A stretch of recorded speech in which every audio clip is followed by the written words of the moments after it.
Mirë, për ta se do mbylli këtë pjesë e parë, sa punë ka prishur Big Brotheri? Përveç se më ka rregulluar punë. Ka një gjë që ka prishur punë? Asnjë punë? Absolutisht. Absolutisht që jo. Vetëm më ka rregulluar. Për shumë ka pas një gjë që të ka nxjerrë një gjë që ti s'ka dash ta merrte vesh askush që të ka dalë në Big Brother apo jo? Ka prishur me një shok, me një shoqëri, jo. Po të them, përveç se më ka rregulluar. Përveç se të ka rregulluar punën asgjë.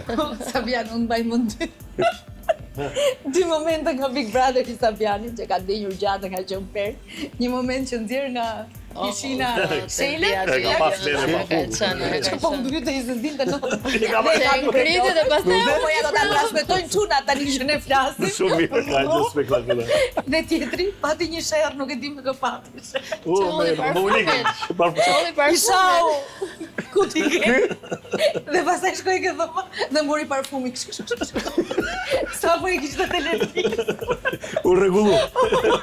Dy momente në Big Brother që unë. Po prandaj ka nevojë Big Brother për personazhe të tilla. ajo ka qenë. Okej, a kam të drejtë keni? Ndërkohë ne kemi kaluar pak publicitetin? Ja, tani para se të shkojmë publicitet dhe një pyetje kam për Sabianin. A ka ndodhur ndonjëherë që fama dhe këto sukseset e tua dhe gjithë kjo karrierë e gjatë të ketë ty rënduar emocionalisht ndonjëherë? Ke patur në një moment të rënd emocional? Jo. Në ç'kuptim se Në kuptimin që Shiko. ka artistë të famshëm. Që do të heqë dorë për shembull? Që heq dorë një moment struket në vete, do s'ka krimtari, s'ka dëshirë. Një moment të rënduar. Pyetja është shumë e bukur. Shko, kur kam filluar karrierën, kam qenë i suksesshëm dhe në jetë. Nuk është se më bëri ndonjë diferencë të madhe përveç se njohjes më të madhe. Në jetën time isha i suksesshëm, kam pas sukses në atë që unë mendoja që isha i suksesshëm, isha i ngopur, i mbushur. Thjesht që më hapi backgroundin. Por gjëja më e bukur që unë kam paralel me familjen.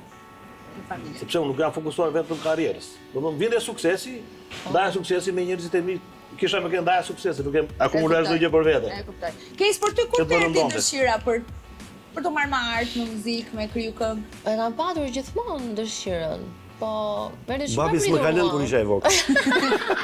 Ja. Ai gjithmonë më ka pas thënë, nëse ti ke dëshirë të merresh me muzikë, vazhdo. Nëse ke dëshirë të merresh me diçka tjetër, prapë vazhdoja. Unë do jem gjithmonë pas teje.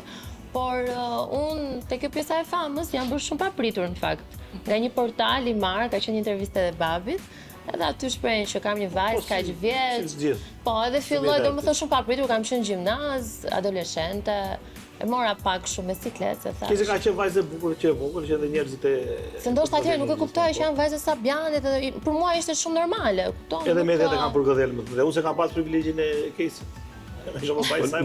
Normale. Ti i thret babi apo i thret Sabi? Babi, ndonjëherë Sabi, babo i them gjithmonë në telefon. Po, hyrja juaj në Big Brother i përmirësoi më shumë marrëdhëniet apo i... As përmirësoj. Të stepin që fare. Jo. Unë e kam momentale atë, nuk e skutet të vajë më një çupë tjetër.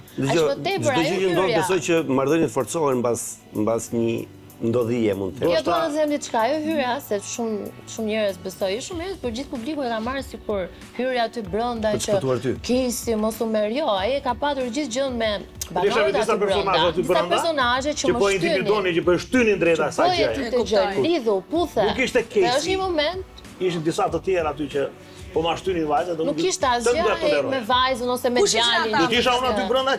Kush ishin ata? Unë s'isha kundra marrëdhënieve, është fëmijë, është 24 vjeç. Është e rritur, mjaftueshëm për të. Po nuk është se bëra diçka që ti ulësh. Unë kisha me personazhe të tjerë që ma intimidonin vajzën. Ata e din vetë kush janë, edhe dinin edhe kur isha aty brenda, kështu që. Dhe pyetja përpara publicitetit është, a jeni gati për të hyrë në Big Brother 5? Ai po. Po gati